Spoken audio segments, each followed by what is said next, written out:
अस्सलामुअलैकुम। Visual basic की मेरे पास बुक है।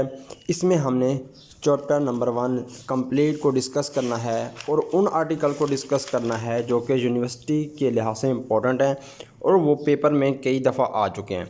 ठीक है, सबसे पहले मैं आपको ये बताता चलूँ कि आपने कौन कौन से आर्टिकल करने हैं। पहले आप उनके ऊपर निशान लगा लो, फिर हम उनको कर लेते हैं।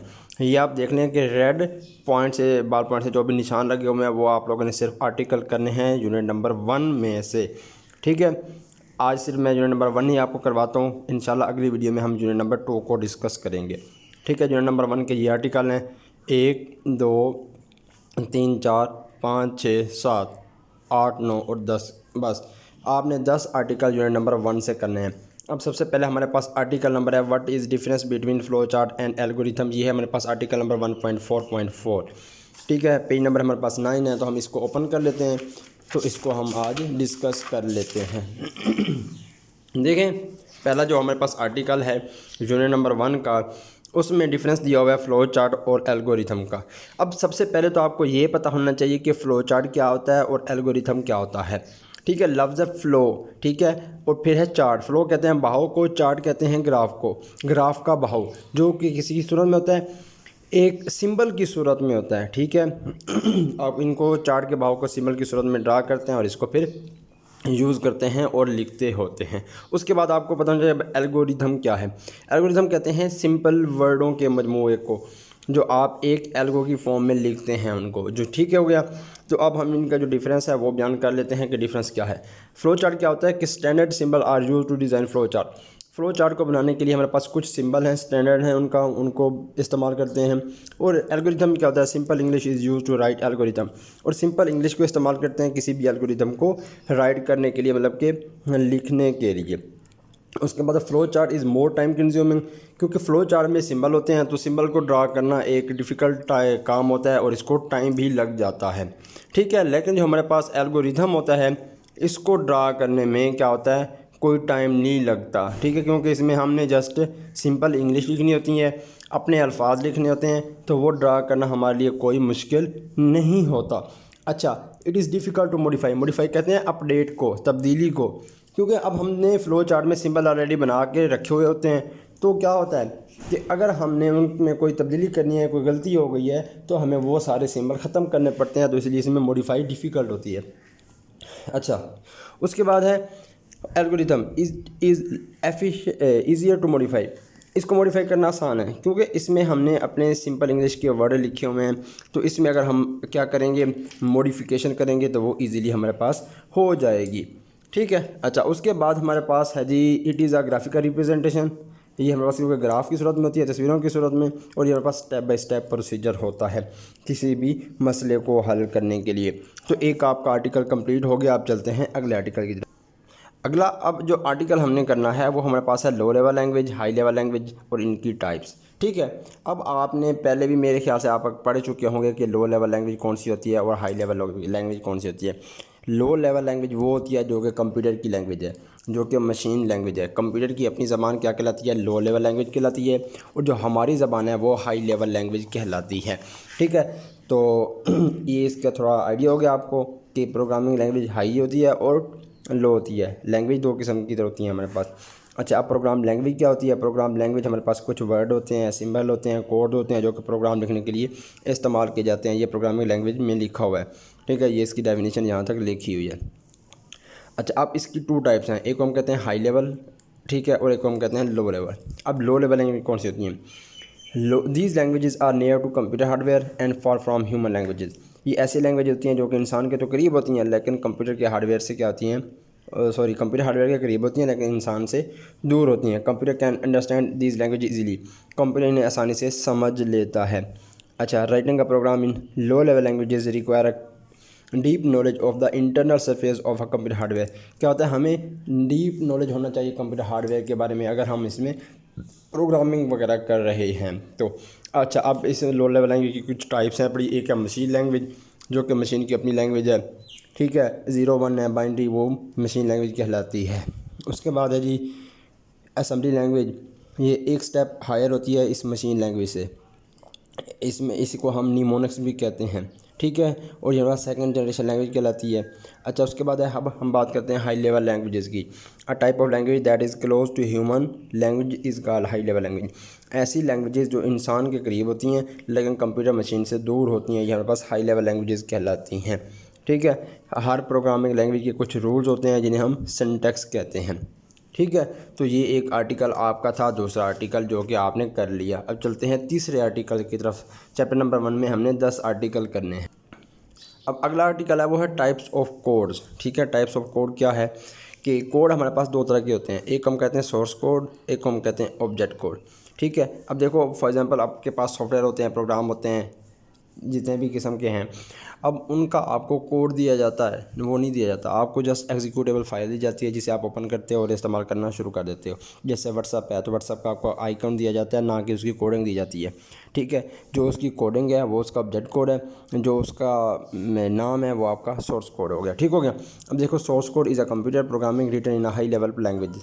ये कंप्यूटर की हाई लेवल लैंग्वेज में लिखे जाते हैं, कौन? Source code. ठीक है, अच्छा जैसे कि सी में, सी प्लस प्लस में, विजुअल बेसिक और जावा में, ये सारे किस में? इन लैंग्वेजेस में लिखे जाते हैं। Computer can not understand the statements of a high level language, क्योंकि कंप्यूटर हाई लेवल को नहीं समझ सकता। So the source code can not be executed by the computer directly, तो कंप्यूटर इसको डायरेक्टली नहीं चला सकता। फिर क्या करता है? It is converted into machine code and then execute. ये पहले इसको मशीन कोड में कन्वर्ट करता है, फिर उसको एग्जीक्यूट करता है। अब ऑब्जेक्ट कोड क्या होता है? Object code is a program that is translated by a language processor. जो लैंग्वेज प्रोसेसर से ट्रांसलेट किया जाता है वो हमारे पास ऑब्जेक्ट कोड होता है। It is also called machine code, इसको हम मशीन कोड भी कहते हैं। Computer understand object code directly, computer object code को डायरेक्टली समझ लेता है। उसके बाद ये आपने डिफरेंस भी कर लेना है। चलते हैं अब आर्टिकल नंबर 4 की तरफ। आर्टिकल नंबर 4 है हमारे पास, जिसका नाम है लैंग्वेज प्रोसेसर। लैंग्वेज प्रोसेसर क्या होते हैं? Computer understand only machine language, क्योंकि कंप्यूटर क्या करता है? कंप्यूटर की ही ज़बान को सिर्फ समझता है। ठीक है, अब लैंग्वेज है, लैंग्वेज कहते हैं ज़बान को, प्रोसेसर मीन कंप्यूटेशन, उसकी प्रोसेसिंग करनी, ज़बान की प्रोसेसिंग करनी लैंग्वेज प्रोसेसर कहलाता है। तो कंप्यूटर क्योंकि सिर्फ मशीन लैंग्वेज को समझता है, लेकिन प्रोग्राम तो हाई लेवल में लिखा जाता है। ठीक है, अच्छा फिर असेंबली लैंग्वेज में लिखा जाता है, जो कि कंप्यूटर डायरेक्टली उसको नहीं समझ सकता। It must be converted into machine language, इसको लाजमी होता है कि ये मशीन लैंग्वेज में कन्वर्ट करे बिफोर एग्जीक्यूशन, चलाने से पहले। लैंग्वेज ट्रांसलेटर और translator is a software that convert the programs into machine language. Every computer language has its own translator, हर कंप्यूटर लैंग्वेज का एक अपना ट्रांसलेटर होता है, क्योंकि जो हमारे पास प्रोग्राम होते हैं वो लिखे जाते हैं हाई लेवल लैंग्वेज के अंदर, और हाई लेवल लैंग्वेज की कंप्यूटर को समझ नहीं आती, तो कंप्यूटर को समझाने के लिए पहले इसको मशीन लैंग्वेज में कन्वर्ट पड़ता है, और कंपाइलर की हमें ज़रूरत पड़ती है। जो लैंग्वेज ट्रांसलेटर होते हैं वो ट्रांसलेट करके कंप्यूटर को समझाते हैं। अच्छा, अब देखो एक मैं आपको सिंपल एग्जांपल यहाँ पे समझा देता हूँ कि एक बंदा है, उसको आती है जी इंग्लिश बोलनी। ठीक है, अच्छा उसको इंग्लिश आती है, दूसरा है उसको चाइनीज़ आती है। ठीक है, अच्छा अब इस बंदे को चाइनीज़ नहीं आती, इस बंदे को इंग्लिश नहीं आती। ठीक है, जब इसने इसके साथ कम्युनिकेट करना होगा तो इसको इसकी ज़बान समझ नहीं आएगी, और जब इसने इसके साथ कम्युनिकेट करना होगा तो इसको समझ नहीं आएगी। तो दरमियान में हम एक मिडल मैन खड़ा कर लेंगे। ठीक है, एक मिडल दरमियान में एक बंदा आ गया जिसको इंग्लिश भी आती है, चाइनीज़ भी आती है। अब ये इसकी चाइनीज़ की बातें ये इसको समझाएगा, ये इसको समझा देगा, और फिर जब ये इंग्लिश वाला बोलेगा ये पहले मिडल मैन को बोलेगा, फिर मिडल मैन उसको समझा देगा। ठीक है, तो बिल्कुल ऐसे ही अब ये लैंग्वेज प्रोसेसर काम करते हैं, क्योंकि मशीन कोड है इनका, हम जो लिखते हैं प्रोग्राम वो लिखे जाते हैं जी हाई लेवल में। हमारी लैंग्वेज हाई लेवल है, कंप्यूटर को समझ आती है लो लेवल की, तो उसको समझाने के लिए हम क्या करते हैं? फिर लैंग्वेज प्रोसेसर या लैंग्वेज ट्रांसलेटर का इस्तेमाल करते हैं। ठीक है, एक होता है कंपाइलर, जो कि पूरे प्रोग्राम को एक ही दफ़ा देख लेता है और फिर समझा देता है। उसके बाद होता है इंटरप्रेटर, एक एक प्रोग्राम की लाइन को पढ़ता है फिर समझा देता है। असम्बलर, लैंग्वेज प्रोग्राम को ट्रांसलेट करके कंप्यूटर को असेंबली लैंग्वेज के अंदर समझा देता है। ये इनका काम है। ठीक हो गया। आर्टिकल नंबर 5 है हमारे पास 1.9 प्रोग्रामिंग टेक्निक्स। प्रोग्रामिंग टेक्निक्स होती क्या है? Computer programs are developed by using different programming techniques. Some programming techniques include structure programming, object oriented programming, event driven programming and visual programming. अब हमारे पास कुछ प्रोग्रामिंग हैं जो कि की जाती हैं। एक हमारे पास होती है स्ट्रक्चर प्रोग्रामिंग, एक ओरिएंटेड प्रोग्रामिंग, एक है हमारे पास विजुअल प्रोग्रामिंग। ठीक है, अब ये सारी प्रोग्रामिंग हैं, इनमें हम इनको यूज़ करते हैं। जो स्ट्रक्चर प्रोग्रामिंग लैंग्वेज है वो हमने सी लैंग्वेज ऑलरेडी पढ़ चुके हैं, C++ भी आपके पढ़ चुके होंगे, जिसमें इफ़ एल्स का आपने यूज़ किया था, while loop, do while loop, ठीक है। ये सारी किस में आती हैं? स्ट्रक्चर प्रोग्रामिंग लैंग्वेज में आती हैं। फिर इसकी ये सारी टाइप्स हैं, तो ये आप लोगों ने कर लेनी है, ठीक है। तो उसके बाद हम चलते हैं जी अगले टॉपिक की तरफ। अगला जो टॉपिक है हमारे पास वो है ग्राफिकल यूज़र इंटरफेस, जिसे हम कहते हैं GUI। अब ये क्या है? Graphical user interface typically consist of one or more windows that appear on the computer screen. A window is a rectangular area that contain other visual elements such as text box, buttons, menus, etc। अब computer की screen के ऊपर जो आपको graphically चीज़ें नज़र आ रही होती है ना, वो सारा GUI कहलाता है। जो आपको इन्वायरमेंट दिया जा रहा होता है, जो आपको स्क्रीन के ऊपर कोई चीज़ नज़र आ रही होती है, वो GUI कहलाती है, ठीक है। उसके बाद है G command line interface. Command line interface एक पुराने वक्तों की स्क्रीन के ऊपर काम था, जिसे हम CMD कहते थे, और ये काम करता था। इसमें कमांड देनी पड़ती थी, जो भी आपने काम लेना होता था पहले आपको लिखना पड़ता था कि हमने ये काम करवाना है, इंस्ट्रक्शन देनी पड़ती थी रिटर्न, तो फिर ये काम करता था। अब जो सिस्टम है वो GUI बेस है, उसे सिर्फ क्लिक करना पड़ता है आइकॉन के ऊपर, वो काम करना शुरू कर देता है। इसमें हमें लिखना पड़ता था।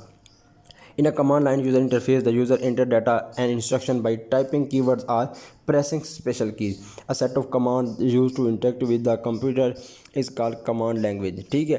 अब ये आप लोगों ने इसे पढ़ लेना है। किसी चीज़ की समझ नहीं आई तो आप लोग कमेंट्स में मेरे से डिस्कशन कर सकते हो, कोई चीज़ पूछनी है वो भी पूछ सकते हो, जो चीज़ समझनी है, जो टॉपिक समझनी है, कंप्यूटर का कोई भी टॉपिक समझना हो, किसी भी क्लास का समझना हो, आप रब्ता कर सकते हो, ठीक है। अच्छा, बाकी आप लोग मुझे ये बताओ कि मैं चैप्टर वाइज समझाऊं या आपको एक एक टॉपिक करके समझाऊं, क्योंकि मैंने यहाँ संसरिक ये समझाया है, कोई थोड़ी थोड़ी ही आपको गाइड किया है।